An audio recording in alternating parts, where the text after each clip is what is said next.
Hello everyone, welcome to chemistry video solutions of ANTS FT1. So let's begin. पहला question है 46. It says the number of molecules in 4.25 gram of ammonia is. तो ammonia का chemical formula है NH3. तो इसके number of moles हम निकाल सकते हैं क्योंकि मास दिया है. तो मोल्स होते हैं given mass by molar mass. तो मास है 4.25 ग्राम और अमोनिया का मोलर मास है 17. सो ये है total number of moles of ammonia और हमें निकालने हैं नंबर ऑफ मॉलिक्यूल्स. तो नंबर ऑफ मॉलिक्यूल्स ये हो जाएंगे number of moles into Avogadro's number Na. तो नंबर ऑफ मोल्स है 4.25 by 17 और Avogadro's number we can take approximately 6 into 10 to the power 23 और ये सॉल्व करने पे आ जाएगा 1.5 into 10 to the power 23. So these are the number of molecules of ammonia. तो हमारा आंसर होगा option A. Next question is 47. इसमें हमें एक केमिकल रिएक्शन दिया है और उसके लिए Kp का वैल्यू दिया है और हमें Kc का वैल्यू निकालना है. तो हमें पता है Kp और Kc के बीच में एक रिलेशन है. Kp is equal to Kc into RT to the power delta Ng, जहाँ पे डेल्टा Ng होता है sum of coefficients of products minus sum of coefficients of reactants. तो हमें निकालना है Kc. तो Kc बन जाएगा Kp by RT to the power delta Ng और जो गिवन रिएक्शन है उसके लिए डेल्टा Ng का वैल्यू होगा. तो प्रोडक्ट्स के कोफिशिएंट्स का सम है 3+1 माइनस और रिएक्टेंट्स के कोफिशिएंट्स का सम है 1+2. तो ये है 4 - 3 विच इज़ 1. तो डेल्टा Ng की वैल्यू 1 है.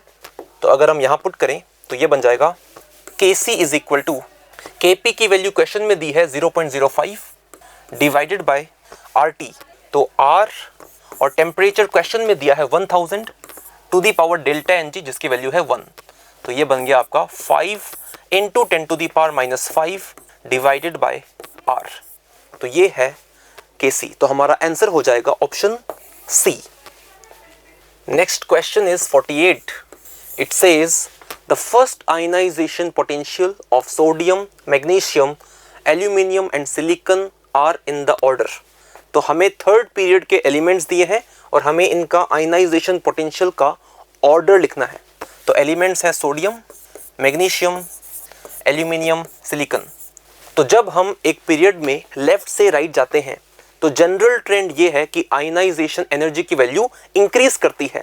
इसका रीज़न है कि लेफ्ट से राइट जाने पे इफेक्टिव न्यूक्लियर चार्ज बढ़ता है और साइज कम होती है. तो सोडियम से मैग्नीशियम पे आयनाइजेशन पोटेंशियल बढ़ेगा, यहाँ पे कोई दिक्कत नहीं है. लेकिन जब हम मैग्नीशियम से एल्यूमिनियम पे आते हैं तो यहाँ पे एक एक्सेप्शन है. रीज़न ये है कि मैग्नीशियम का जो इलेक्ट्रॉनिक कॉन्फ़िगरेशन है वो है नियॉन 3s2 और एल्यूमिनियम का इलेक्ट्रॉनिक कॉन्फ़िगरेशन है नियॉन 3s2 3p1. तो मैग्नीशियम में जब हम इलेक्ट्रॉन निकालेंगे तो वो निकालेंगे हम 3s से और एल्यूमिनियम में जब निकालेंगे तो वो निकालेंगे 3p से. और जो 3s है उसका पेनेट्रेशन पावर ज़्यादा है, इसलिए मैग्नीशियम से इलेक्ट्रॉन निकालना ज़्यादा मुश्किल होगा. And that is why magnesium का आयनाइजेशन पोटेंशियल एल्यूमिनियम से ज़्यादा है. और फिर एल्यूमिनियम से सिलिकॉन में जाते हैं तो फिर से आयनाइजेशन पोटेंशियल बढ़ जाता है. तो हमारा आंसर हो जाएगा option D. Next question is 49. It says what is the radius ratio of the second excited state of hydrogen atom and first excited state of lithium 2+. तो हाइड्रोजन एटम और lithium 2+ ये दोनों ही सिंगल इलेक्ट्रॉन स्पीशीज है और single electron species के लिए according to Bohr model radius of nth orbit is directly proportional to n² by z, जहाँ पे n है ऑर्बिट नंबर और z है एटॉमिक नंबर. इसका मतलब अगर हमें रेडियस रेशियो निकालना है तो we can say r1 by r2 is equal to n1 by z1 n1² by z1 divided by n2² by z2. तो निकालते हैं radius ratio of second excited state of H atom and first excited state of lithium 2+. So radius of और second excited state का मतलब है n equal to 3. So radius of third orbit of hydrogen divided by radius of first excited state जिसका मतलब n equal to 2 of lithium 2+। तो ये हो जाएगा n1 square by Z1, n है 3 सो 3 का स्क्वायर, और हाइड्रोजन एटम के लिए एटॉमिक नंबर है 1, divided by n2 square by Z2। तो यहाँ पे n है 2 सो 2 स्क्वायर, और लिथियम 2+ के लिए एटॉमिक नंबर Z है 3। तो ये है हमारा रेडियस रेशियो, ये आ जाएगा 27/4। This is the radius ratio. हमारा आंसर होगा option A. Next question is 50। It says radial nodes present in 3s and 2p orbitals are respectively. तो किसी भी ऑर्बिटल के अंदर नंबर ऑफ रेडियल नोड्स का फॉर्मूला होता है n-l-1, जहां पे n है प्रिंसिपल क्वांटम नंबर और l है एजीमुथल क्वांटम नंबर। तो पहले देखते हैं 3s ऑर्बिटल के लिए। तो इसके लिए नंबर ऑफ रेडियल नोड्स हो जाएंगे, इसके लिए n की वैल्यू है 3 और s ऑर्बिटल के लिए एजीमुथल क्वांटम नंबर l होता है 0। तो 3 - 0 - 1 ये हो जाएगा 2। फिर देखते हैं 2p ऑर्बिटल के लिए। तो 2p ऑर्बिटल के लिए number of radial nodes n-l-1 ये होगा, n की वैल्यू है 2 और p ऑर्बिटल के लिए l की वैल्यू होती है 1 - 1, तो ये आ गया 0। तो हमारा आंसर हो जाएगा 2, 0। तो आंसर है option B. Next question is 51। It says the conjugate acid of NH2- is. तो किसी भी स्पीशीज के लिए अगर हमें कॉन्जुगेट एसिड चाहिए तो हमें ऐड करना है एक प्रोटॉन या H+, और अगर हमें कॉन्जुगेट बेस चाहिए तो हमें उसमें से निकालना है H+। तो गिवन स्पीशीज है NH2- और हमें इसका कॉन्जुगेट एसिड चाहिए, तो इसमें हम ऐड करेंगे H+ को और ये बन जाएगा NH3। तो ये है इसका कॉन्जुगेट एसिड। हमारा आंसर होगा option B. Next question is 52। It says the solubility of A2X3 is Y mole per cubic decimeter. Its solubility product is। तो given salt है A2X3 और solubility दिया है इसका Y, इसका मतलब इसका concentration है Y। और जब ये salt dissociate करेगी तो ये ions देगी हमें 2A3 plus aqueous plus 3X2- aqueous। तो ये है ions, और कोफिशिएंट से हम बोल सकते हैं कि A3+ की कॉन्सेंट्रेशन हो जाएगी 2Y और ये हो जाएगा 3Y। और हमें इस सॉल्ट के लिए सोल्यूबिलिटी प्रोडक्ट या KSP चाहिए। तो KSP का एक्सप्रेशन होगा इसके लिए A3+ की concentration at equilibrium to the power coefficient 2 into X2- to the power coefficient 3। तो अगर हम इसकी वैल्यूज पुट करें तो ये बन जाएगा KSP is equal to A3+ की कॉन्सेंट्रेशन है 2Y, तो 2Y का स्क्वायर इंटू X2- की कॉन्सेंट्रेशन है 3Y, तो 3Y का क्यूब। तो ये आ जाएगा 4Y square into 27Y cube, and this is equal to 108Y to the power 5। तो हमारा आंसर हो जाएगा option D. Next question is 53। It says the Van't-Hoff factor for 0.1 molar barium nitrate solution is 2.74. The degree of dissociation is। तो barium nitrate का aqueous solution इस तरीके से dissociate करेगा, तो it will give barium 2+ plus 2NO3- aqueous। तो ये है dissociation reaction, और dissociation के केस में Van't-Hoff factor I का फॉर्मूला होता है 1 + n-1 इंटू अल्फा। तो अल्फा है डिग्री ऑफ डिसोसिएशन और n होता है sum of coefficients of aqueous products per mole of reactant. तो इस केस में n की वैल्यू है 2 + 1 3। तो अगर वो वैल्यूज पुट करें यहाँ पे, ये बन जाएगा Van't-Hoff फैक्टर I की वैल्यू है 2.74 इज इक्वल टू 1 + n की वैल्यू है 2 + 1 3, सो 3 - 1 इंटू अल्फा। तो यहाँ से हमें मिल जाएगा डिग्री ऑफ डिसोसिएशन अल्फा। तो यहाँ से मिलेगा हमें 1.74 इज इक्वल टू 2 अल्फा।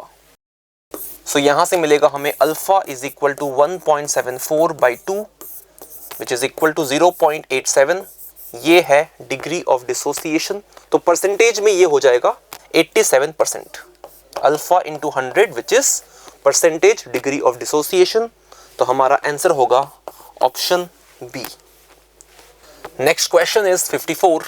इस क्वेश्चन में हमें 3 स्पीशीज CO2, CO और H2O, इनके लिए standard enthalpy of formation delta HF0 की वैल्यूज दी हैं और फिर गिवन रिएक्शन के लिए स्टैंडर्ड एंथैल्पी चेंज पूछा है।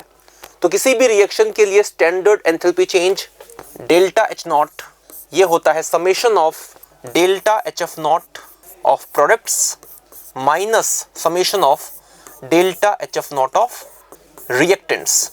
सो वैल्यूज पुट करते हैं। सो डेल्टा HR0 या standard enthalpy change of reaction ये हो जाएगा, प्रोडक्ट्स में हमारे पास में है CO और H2O, तो ये बन जाएगा डेल्टा HF0 ऑफ CO जो क्वेश्चन में दिया है -110.5 plus delta HF0 of H2O और ये क्वेश्चन में दिया है -241.8। तो ये हो गया हमारा summation of delta HF0 of products minus, अब लिखना है हमें summation of delta HF0 of reactants. तो रिएक्टेंट्स में हमारे पास CO2 है, CO2 का डेल्टा HF0 क्वेश्चन में दिया है -393.5 प्लस और delta HF0 of H2, hydrogen का स्टैंडर्ड स्टेट है H2 गैस, और कोई भी स्पीशीज जब अपने स्टैंडर्ड स्टेट में होती है तो उसके लिए डेल्टा HF0 की वैल्यू होती है 0, तो ये बन जाएगा 0 और इसको सॉल्व करने पे हमें आंसर मिलेगा 41.2। तो गिवन ऑप्शंस में हमारा आंसर होगा ऑप्शन बी। नेक्स्ट क्वेश्चन है 55। इस क्वेश्चन में हमें गिवन रिएक्शन के लिए एंथैल्पी चेंज डेल्टा H की वैल्यू दी है और इसके लिए हमें इंटरनल एनर्जी डेल्टा U की वैल्यू फाइंड करनी है। तो किसी भी रिएक्शन के लिए डेल्टा H और डेल्टा U के बीच में रिलेशन है delta H is delta U plus delta NG/RT, जहां पे डेल्टा NG होता है sum of coefficients of gaseous products minus sum of coefficients of gaseous reactants.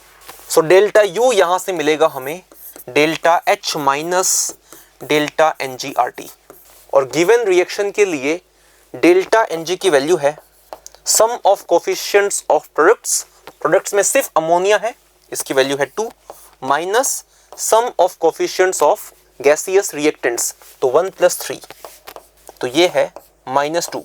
तो डेल्टा NG की वैल्यू है -2 और बाकी सभी वैल्यू पुट करते हैं तो डेल्टा U मिलेगा हमें डेल्टा H क्वेश्चन में दिया है -92.38 किलो जूल, तो -92.38 माइनस डेल्टा NG की वैल्यू है -2 और गैस कांस्टेंट R की वैल्यू होती है 8.314, ये जूल में है तो किलो जूल में अगर चाहिए तो हमें 1000 से डिवाइड करना पड़ेगा इनटू टेम्परेचर, और टेम्परेचर दिया है 298 और इसे सॉल्व करने पे हमें आंसर मिलेगा -87.42 किलो जूल।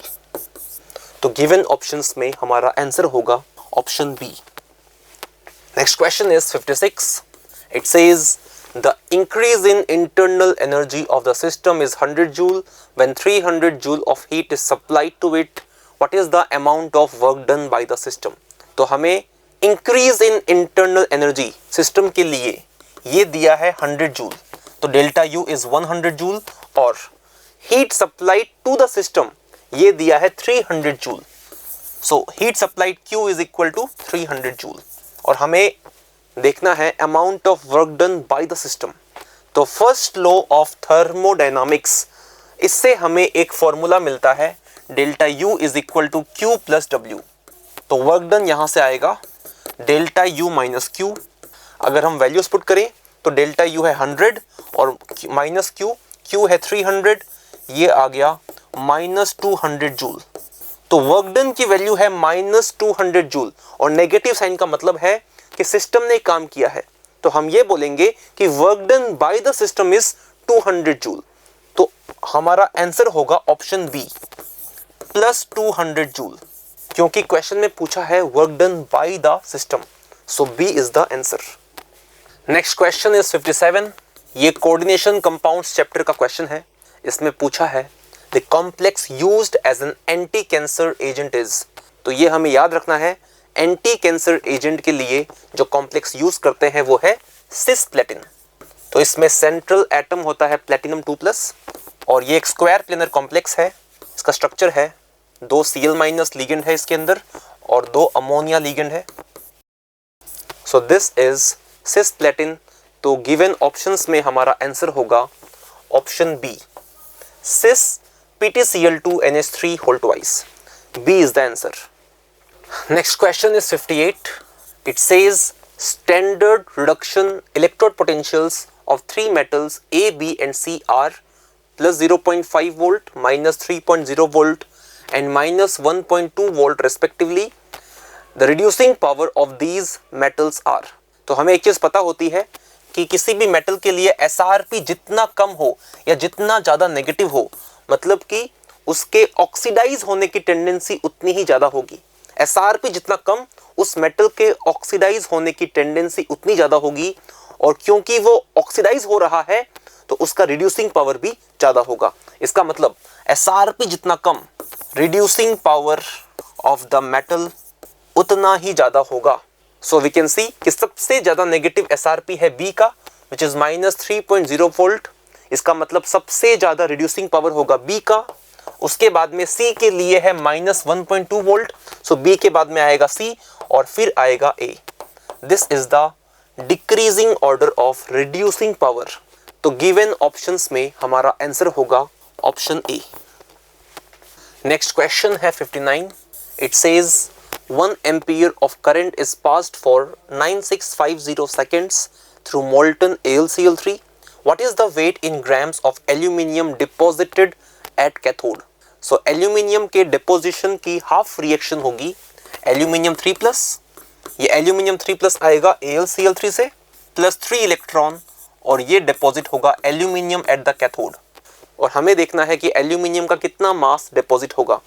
तो from first law, Faraday's first law of electrolysis, हमारे पास एक रिलेशन है वेट डिपॉजिटेड या W is equal to E by 96500 into I into T, जहाँ पे E है equivalent weight of aluminium in this case, I है current and T is the time.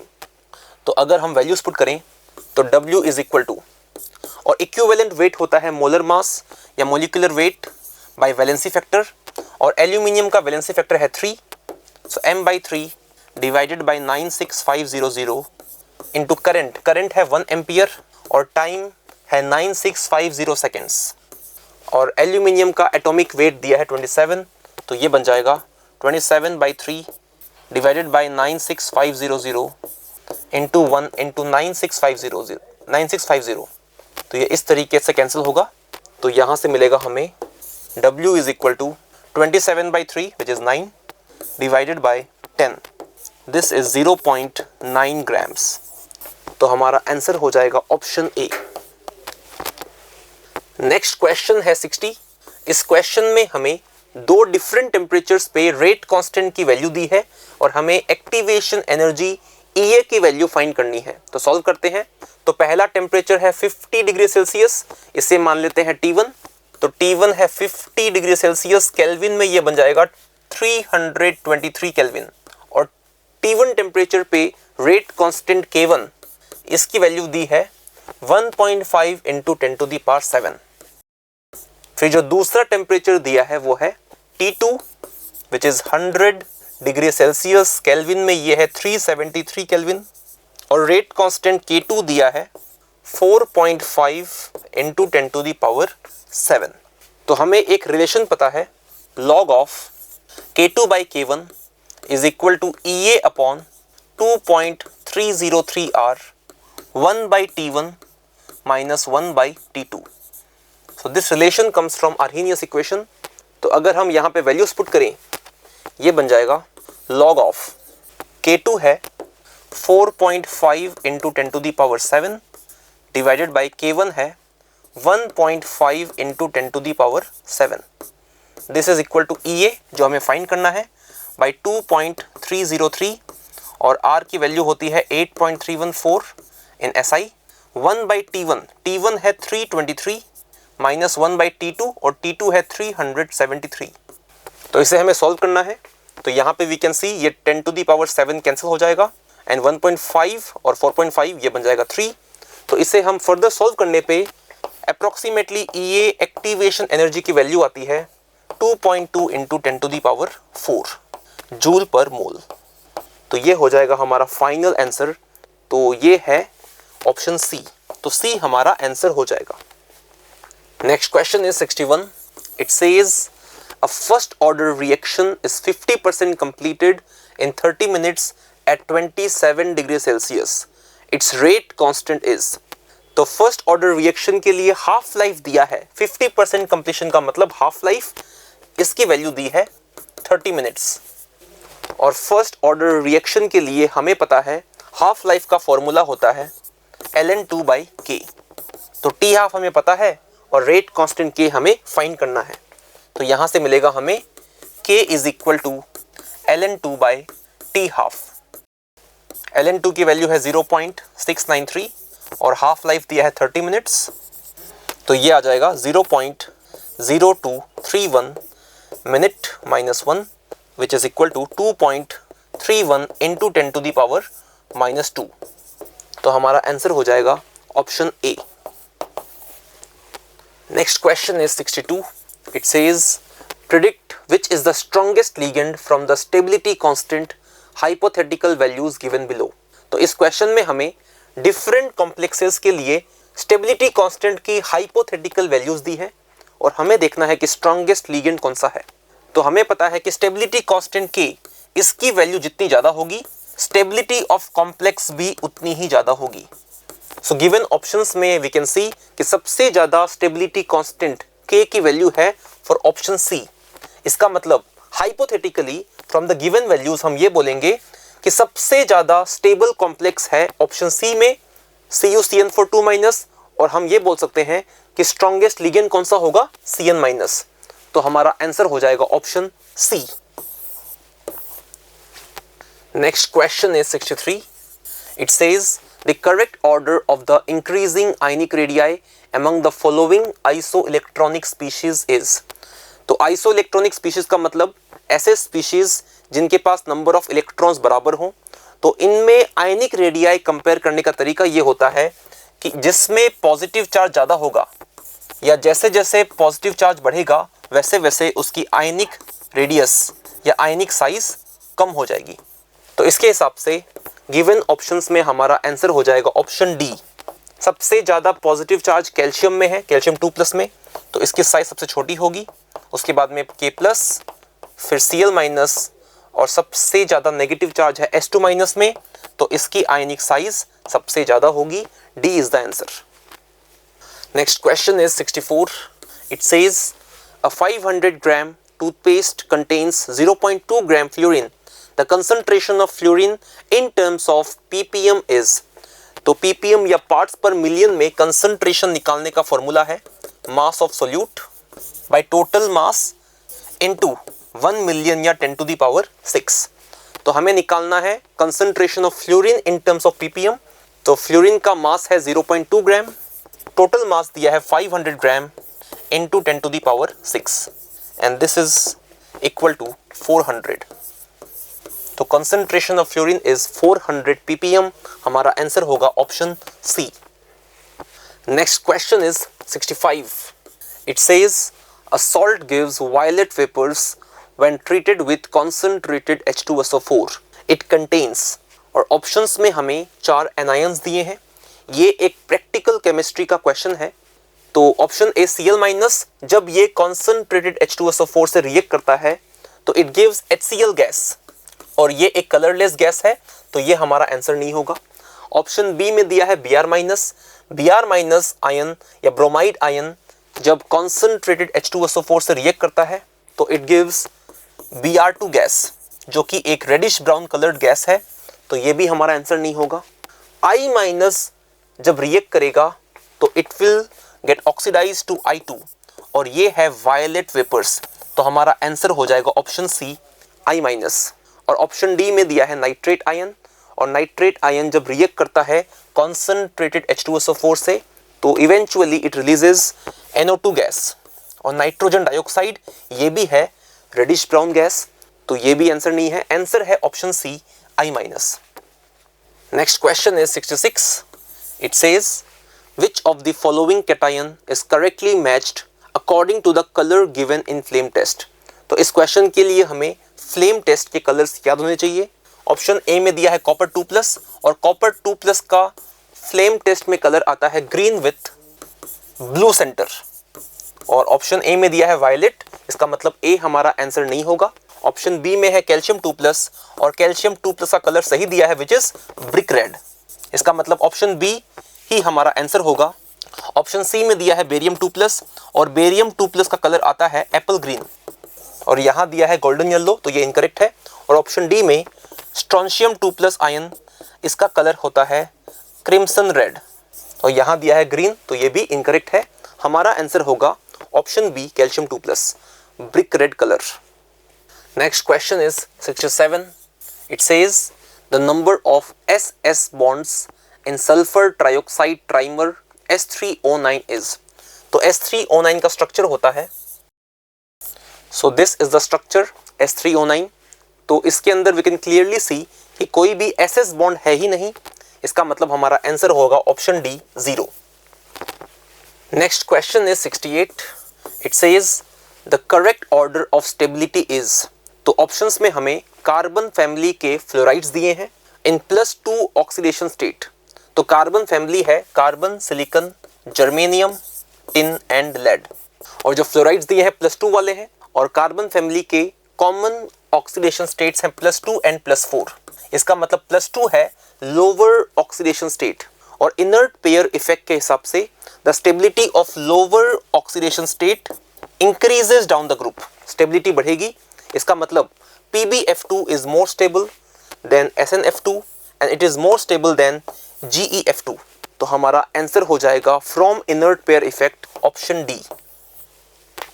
Next question is 69। इसमें 2 statements दिए हैं। Statement 1, zinc, cadmium, mercury are not regarded as transition metals. तो ये statement बिल्कुल सही है। इनको ट्रांजिशन मेटल इसलिए नहीं मानते क्योंकि इनके पास में इनकम्प्लीटली फिल्ड डी सबशेल नहीं है। स्टेटमेंट 2 दिया है zinc, cadmium, mercury have low melting and boiling points, therefore they are regarded as volatile metals।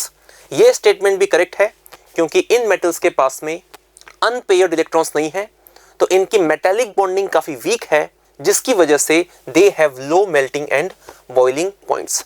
तो दोनों स्टेटमेंट करेक्ट है, इसलिए हमारा आंसर होगा option A. Statement 1 and statement 2 both are correct. Next question is 70। It says the elements which exist in the liquid state at room temperature are। तो पहला element हमें दिया है सोडियम, ये एक मेटल है और रूम टेम्परेचर पे ये सॉलिड स्टेट में होता है, तो ये हमारे आंसर का पार्ट नहीं होगा। सेकेंड एलिमेंट दिया है ब्रोमीन, तो ब्रोमीन एक नॉन मेटल है और रूम टेम्परेचर पे ये लिक्विड होता है, तो ये हमारे आंसर का पार्ट होगा। थर्ड एलिमेंट दिया है मरकरी, ये एक मेटल है और रूम टेम्परेचर पे लिक्विड स्टेट में होता है, तो ये भी हमारे आंसर का पार्ट होगा। एंड फोर्थ एलिमेंट दिया है गैलियम, इसका मेल्टिंग पॉइंट काफी कम होता है which is approximately 30 degree Celsius, फिर भी रूम टेम्परेचर पे हम कहेंगे ये सॉलिड स्टेट में है, तो ये हमारे आंसर का पार्ट नहीं होगा। तो हमारा आंसर होगा ऑप्शन बी 2,3, मतलब ब्रोमीन एंड मरकरी।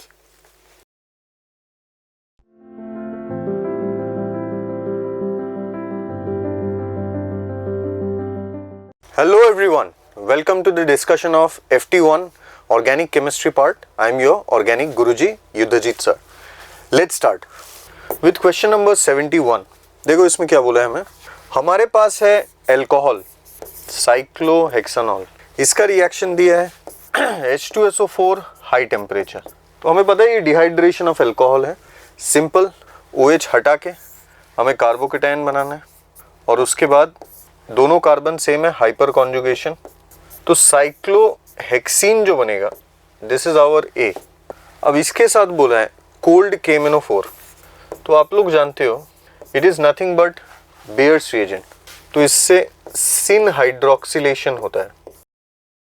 NCERT में भी है, सेम साइड में OH लगेगा, तो कुछ ऐसा प्रोडक्ट बनता है। तो आप लोगों को पता है ये जो मैंने कंपाउंड बनाया है ये ऑप्टिकली इनएक्टिव है क्योंकि यहाँ पे प्लेन ऑफ सिमेट्री है, सही बात है, प्लस इसके पास 2 कायरल सेंटर है, तो it is nothing but a meso compound. तो इसलिए हमारा जो ये बी प्रोडक्ट बना है, ऑप्शन हो जाएगा आंसर भी बी, मीजो कंपाउंड। आगे बढ़ते हैं क्वेश्चन नंबर 72 के साथ।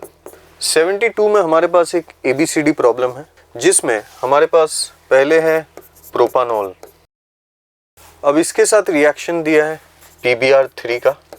तो आप लोगों को पता है SN2 पाथ से OH हटेगा और ब्रोमीन लगेगा, A बन गया। इसका reaction 1 degree alkyl halide alcoholic KOH, strong base मतलब E2, बाई मॉलिक्यूलर एलिमिनेशन। तो आपको पता है लिविंग ग्रुप से attach carbon alpha, this is beta, यहाँ डबल बॉन्ड आ जाएगा, तो आपका प्रोडक्ट ये बन गया B। अब B का रिएक्शन HBr के साथ, तो H plus Br minus, pi electron shifting इधर CH2H के साथ, पहले तो ये कार्बोकेटाइन बनेगा, यही हमारा most stable form of carbocation है। इसका रिएक्शन Br माइनस के साथ न्यूक्लियोफाइल, तो आपका फाइनल प्रोडक्ट कुछ ऐसा बनेगा। This is your product C। तो मैं बता देता हूँ, ये तो पहला SN2 था, ये E2 था। ये जो मैंने एल्कीन का HBr के साथ रिएक्शन किया, this is electrophilic addition, classical carbocation mechanism. Finally हमें पता है कि इस आइसोप्रोपाइल ब्रोमाइड का रिएक्शन हम लोग एमोनिया के साथ करेंगे। तो SN1 पाथ बहुत सिंपल है, आप लोगों को पता है Br हटेगा, यही कार्बोकेटाइन मोस्ट स्टेबल है। अटैक ऑफ NH3, तो पहले तो एक्चुअली ये बनता है NH3 प्लस, लेकिन आपको पता है ये फाइनल प्रोडक्ट नहीं बन सकता इंटरमीडिएट। तो लॉस ऑफ H प्लस के बाद हमारा फाइनल प्रोडक्ट कुछ ऐसा है, isopropyl amine, this is our D। ठीक है, तो ये फाइनल प्रोडक्ट है। अब मैं ऑप्शन मैच करने बोला तो आप लोग देख सकते हैं B हमारा करेक्ट आंसर हो जाएगा। ठीक है ना, A हो सकता है, ना C हो सकता है, और ना ही D हो सकता है। ठीक है, आगे बढ़ते हैं। 73 पे आते हैं। हमारे पास क्लोरोबेंजीन है, लेकिन there is a twist in the tail. आप लोग देख रहे हो यहाँ पे आइसोटोपिक कार्बन है, ये जो स्टार मार्क दिया हुआ है इट इज आइसोटोपिक कार्बन। इसका मास हो गया कार्बन का इसमें 14। ठीक है, तो अब देखो इसका रिएक्शन दिया हुआ है हमें सोडा एमाइड लिक्विड एमोनिया।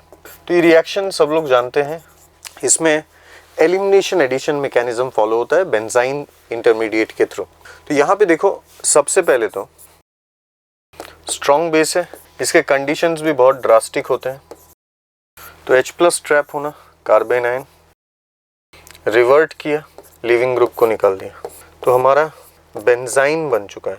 ठीक है, ये बेंजाइन इंटरमीडिएट हमारा बन चुका है। अब मैं ये बताना चाहता हूँ कि जब ये तो एलिमिनेशन ऑफ प्रोटॉन था, जैसे मैंने कहा था एलिमिनेशन एडिशन, अब एडिशन ऑफ न्यूक्लियोफाइल। तो जब ऐड करेंगे तो अब देखो हमारे पास न्यूक्लियोफाइल NH2 माइनस ही है। एक तो पॉसिबिलिटी वो है कि यहाँ पे अटैक करे पाई इलेक्ट्रॉन इधर, मतलब आइसोटोपिक कार्बन के साथ NH2 अटैच हो जाए और इसे H प्लस दे दें, तो फाइनली ये प्रोडक्ट।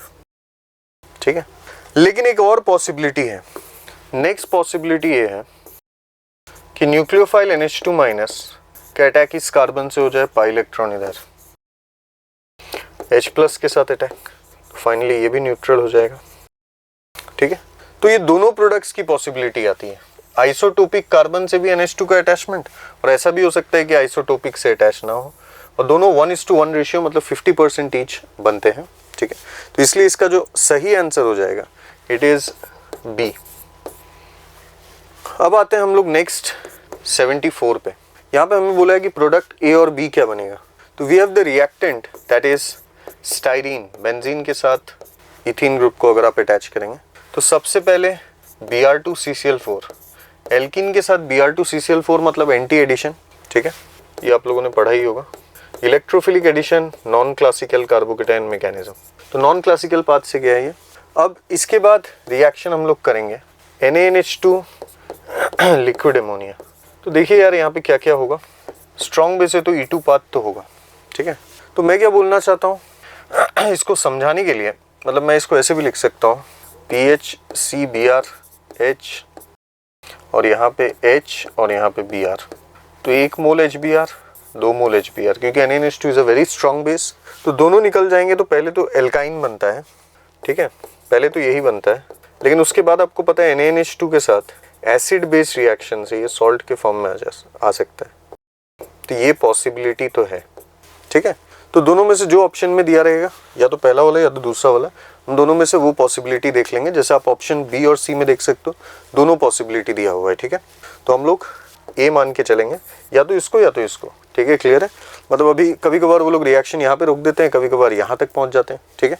चलो, लेकिन जो नेक्स्ट सेट ऑफ रिएजेंट दिया है उसके लिए हम एल्काइन इसी को लेंगे। इसका रिएक्शन डाइल्यूट H2SO4 HgSO4। ये रिएक्शन तो सबने पढ़ा होगा, कुशेरोव रिएक्शन, हाइड्रोलाइसिस ऑफ एल्काइन। तो carbon containing less number of hydrogen जो है उससे हम लोग देखो क्या करेंगे। हमें क्या करना है, carbon containing less number of hydrogen से 2 OH जोड़ दो। वाटर मॉलिक्यूल्स में H+ और OH- होता है। और carbon containing more number of hydrogen से 2 H जोड़ दो। पहले से एक H था और 2 हाइड्रोजन, तो ये आ गया। जेम डायोल वाटर का एलिमिनेशन, तो एसीटोफिनोन इज द आंसर, ठीक है। तो ये हमारा बी हो जाएगा। तो आप लोग देख सकते हो जिसमें उन्होंने PHC ट्रिपल बॉन्ड CH दिया उसमें एक गलत प्रोडक्ट दिया है बी वाला। तो obviously we have to go with the best possible option, that is B. This is the correct answer. अब हम लोग आते हैं 75 पे। तो हमारे पास एक कंपाउंड है, आप इसका नाम जानते होंगे, इसको बोलते हैं ग्लायोक्सेल, ठीक है। This is nothing but glyoxal, it is the common name. बाकी IUPAC नेम तो होता है इथेन 1,2-डाई-L। इसका रिएक्शन दिया है कंसंट्रेटेड NaOH के साथ। This is nothing but intramolecular Cannizzaro. तो आप लोगों को पता है Cannizzaro is nothing but a disproportionation reaction, जिसमें एक पार्ट तो ऑक्सीडाइज होता है, एक रिड्यूस हो जाता है। मतलब कार्बोनिल ग्रुप की बात कर रहा हूँ मैं, एक तो इसमें अल्फा H नहीं होता है। तो यहाँ पे अगर हम लोग देखें, जैसे किसी एक को भी हम कर सकते हैं, जैसे नीचे वाले को अगर मैं ऑक्सीडाइज कर दूं तो एसिड का सॉल्ट, और ऊपर वाले को रिड्यूस तो एल्डिहाइड के रिडक्शन से अल्कोहल, ये बनता है प्रोडक्ट, सही है। लेकिन उन्होंने बोला इसका हाइड्रोलाइसिस कीजिए, H3O+ is nothing but H+ H2O, तो ये बन जाएगा product. Very famous reaction, Cannizzaro, सबने पढ़ा होगा। तो हमारा ए तो यही है, ठीक है। अब हम देखते हैं कौन सा ऑप्शन मैच करेगा। तो आप देख सकते हो the best possible option is C. आगे बढ़ते हैं। अब आते हैं नेक्स्ट 76 पे। रिएक्टेंट हम लोग लेते हैं एल्कीन, रिएक्शन करते हैं Cl2 CCl4 के साथ। तो इलेक्ट्रोफिलिक एडिशन, एंटी एडिशन, ठीक है। तो इसमें भी सेम Cl ऑपोजिट में लगाइए, pH तो है ही। अब ये हमारा बन गया X। अब इसका रिएक्शन हम लोग करेंगे NaNH2 के साथ। स्ट्रॉन्ग बेस है E2, तो पहले कर चुके हैं तो इस बार थोड़ा डायरेक्ट करते हैं। आपको पता ही है Cl और H निकलेगा, ये Cl और H भी निकल जाएगा, मतलब 2 मोल्स ऑफ HCl हम लोग निकालेंगे, ठीक है, जिससे एल्काइन बन जाएगा। तो दिस इज आवर Y। इसका रिएक्शन हम लोग को करना है H2PD CaCO3। तो ये बहुत पॉपुलर रिएक्शन है, आप लोगों ने पढ़ा होगा, रोजेनमन रिडक्शन, ठीक है, जिससे एल्काइन से सिस एल्कीन बनता है। तो इसका आंसर हो जाएगा बी, ठीक है। आगे बढ़ते हैं। चलो नेक्स्ट डिस्कस करते हैं हम लोग क्वेश्चन नंबर 77। तो इसमें हमें कुछ एनिलीन और उसके डेरिवेटिव्स दिए हुए हैं, और यहाँ पे बोला है decreasing order of basic strength. तो हमें इतना तो पता ही है कि बेसिक स्ट्रेंथ में बस लोन पेयर डोनेट करना होता है, ठीक है। When substance donates its lone pair to generate a sigma bond with H+। अब जितना ज़्यादा स्ट्रॉन्ग डोनेटिंग ग्रुप्स उससे अटैच्ड होंगे तो उसे इलेक्ट्रॉन सप्लाई करेंगे ताकि उसकी डोनेटिंग टेंडेंसी ज़्यादा हो। विड्रॉइंग ग्रुप्स उससे इलेक्ट्रॉन अगर खींचेंगे तो उसका जो लोन पेयर अवेलेबिलिटी होगा वो कम हो जाएगा डोनेट करने के लिए, ठीक है। तो ये कॉन्सेप्ट से हम लोग चलते हैं। तो अब आप देखो यहाँ पे, ये हो गया 1, ये हो गया 2, ये हो गया 3, ये हो गया 4। तो यहाँ पे अगर देखें NO2 पैरा पे -M लगाएगा, CN पैरा पे -M लगाएगा, CH3 पैरा पे +H लगाएगा। तो यहाँ पे डोनेटिंग ग्रुप एक ही है, तो 4 का बेसिक स्ट्रेंथ सबसे ज़्यादा होगा और उसके बाद 1 आ जाएगा, क्योंकि इन दोनों में तो सिर्फ विड्रॉइंग ग्रुप्स ही है। अब हम लोग को पता होगा कि विड्रॉइंग पावर NO2 का CN से ज़्यादा होता है, इसलिए 3 पहले आ जाएगा और लास्ट में 2 रहेगा। This is the correct answer. तो 4 1 3 2 मतलब C आपका करेक्ट आंसर है। अब हम लोग आते हैं 78 पे। तो विच of the following pairs of structures represent conformational isomers. Conformational isomers या फिर इसको रोटामर्स भी बोलते हैं, मतलब ऐसे स्टीरियो आइसोमर्स जो बनते हैं सिग्मा बॉन्ड रोटेशन से, ठीक है, उनको हम लोग कन्फर्मेशनल आइसोमर्स या फिर रोटामर्स बोलते हैं। तो अगर ऑप्शन ए में देखें ट्रांस और सिस दोनों ज्योमेट्रिकल आइसोमर है, ठीक है। तो ये तो कन्फर्मेशनल आइसोमर नहीं हो सकते। अगर हम लोग ऑप्शन बी में देखें, पहला कंपाउंड है आपका 1,1 डाइक्लोरोप्रोपेन और दूसरा वाला है 1,2 डाइक्लोरोप्रोपेन, मतलब position of chlorine atom different हो रहा है, मतलब ये लोग पोजीशन आइसोमर्स है, that means structural isomers. Option C भी देखें तो आपको पता है इस बार रिंग हमारा रेस्ट्रिक्टेड रोटेशन है, पहला वाला ट्रांस है, दूसरा वाला सिस है, तो ऑप्शन एलिमिनेट करके भी आप इसे आंसर कर सकते थे। बाकी करेक्ट आंसर तो डी ही होगा, क्योंकि आप लोग देख सकते हैं D is the correct answer, because sigma bond rotation से ही ये कंपाउंड बन रहा है। अब इसी कंपाउंड में अगर ऐसे घुमा दे इसको, तो आपको पता है ये बेसिकली क्या होगा, ये जो ग्रुप आपको ऊपर दिख रहा है ये डबल बॉन्ड, ये नीचे आ जाएगा, बेसिकली ऐसा फॉर्म बन जाएगा। It is nothing but the second compound. तो these two are formed only due to the sigma bond rotation, that's why they are conformers. आगे बढ़ते हैं हम लोग 79 पे आते हैं। तो major product formed in the following reaction, हमें एक रिएक्टेंट दिया हुआ है। यहाँ पे अगर हम लोग देखें हमारे पास NaCN है, तो Na+Cn- it's a moderate nucleophile, the path will be SN2।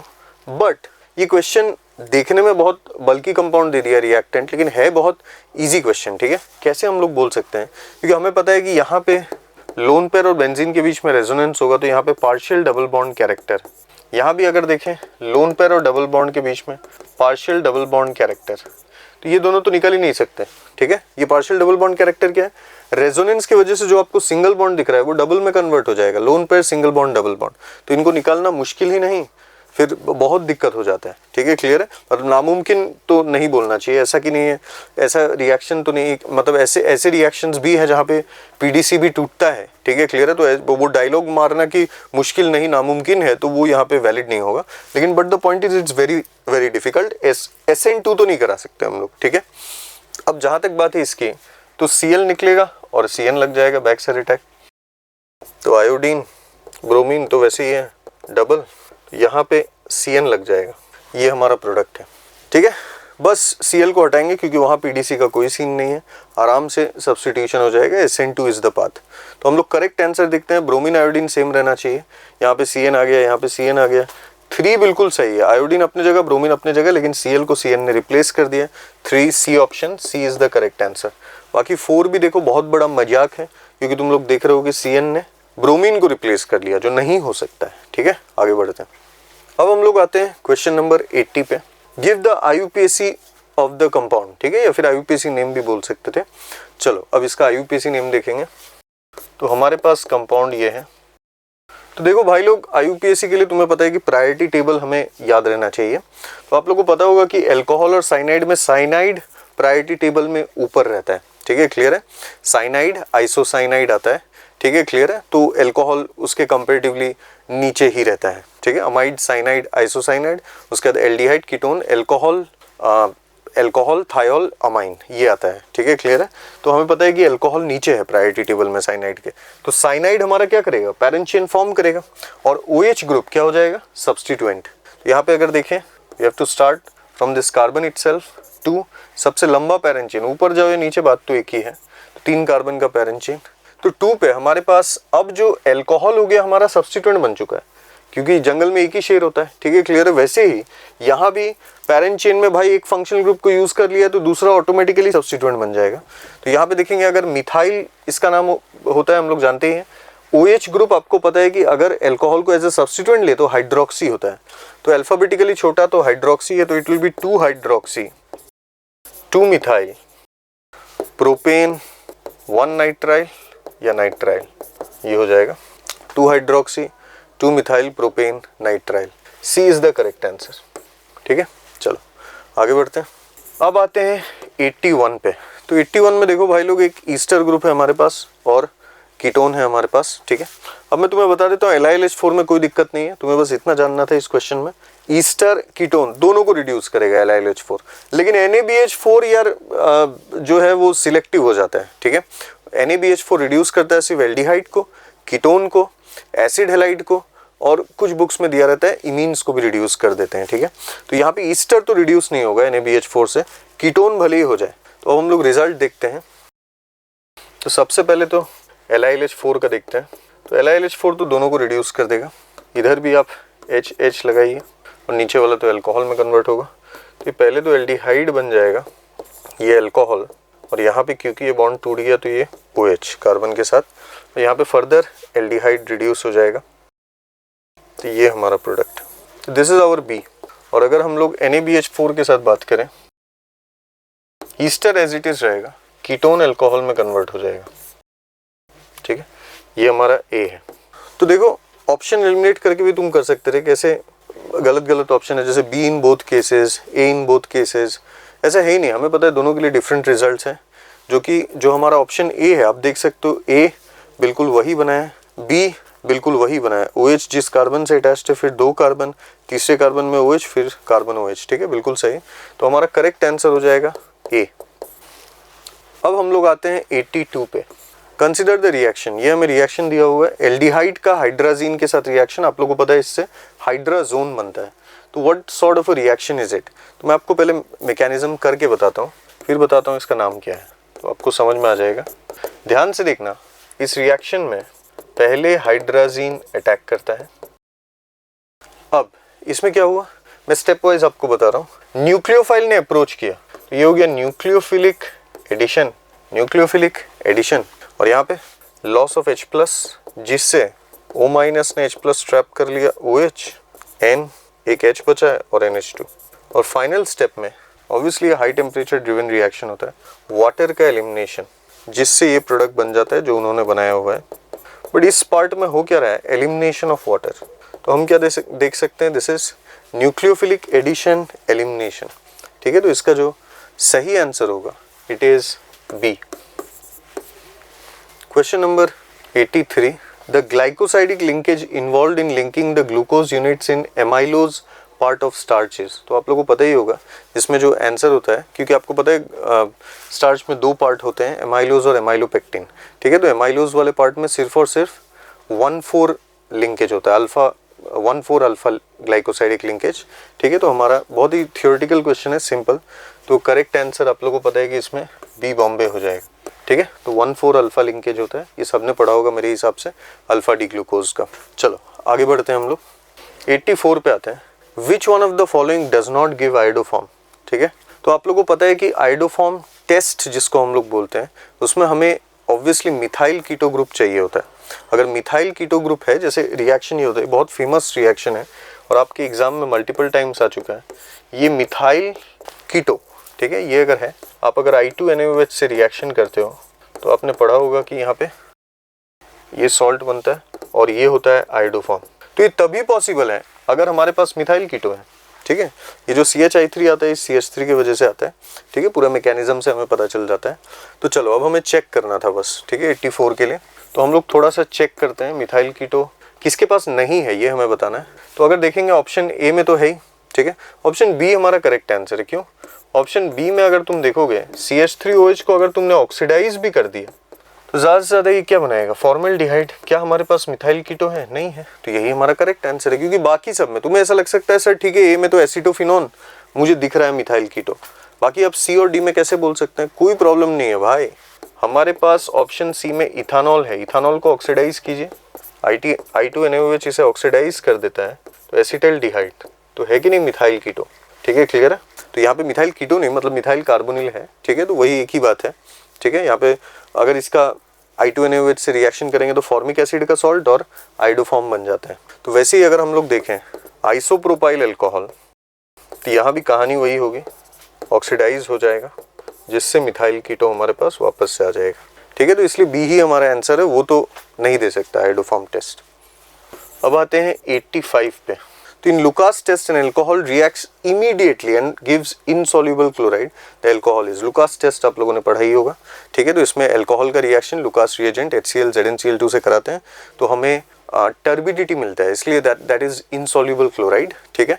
तो अब रेट पे डिपेंड करता है, अब जितना जल्दी हमें टर्बिडिटी मिले मतलब उतना हम बोल सकते हैं कि अल्कोहल का डिग्री ज़्यादा है, ठीक है। जैसे 3 डिग्री सबसे जल्दी टर्बिडिटी देता है, उसके बाद 2 डिग्री अल्कोहल, फिर 1 डिग्री अल्कोहल। ऐसा क्यों, क्योंकि 3 डिग्री अल्कोहल से 3 डिग्री कार्बोकेटाइन हमें मिलता है जो कि सबसे स्टेबल होता है। उसके बाद 2 डिग्री अल्कोहल से 2 डिग्री कार्बोकेटाइन, 1 डिग्री अल्कोहल से 1 डिग्री कार्बोकेटाइन। तो rate of reaction in case of Lucas test is directly proportional to stability of carbocation. तो यहाँ पे जहाँ मुझे लैंग्वेज बोल दिया रिएक्ट्स इमीडिएटली, मतलब उसे 3 डिग्री अल्कोहल तो होना ही पड़ेगा। तो ना ऑप्शन ए 3 डिग्री है, ना ऑप्शन बी 3 डिग्री है, ना ऑप्शन सी 3 डिग्री है। तो एक ही ऑप्शन है अपने पास डी। तो D is the correct answer, क्योंकि आप लोग देख सकते हो यहाँ पे ये अल्कोहल 3 डिग्री है।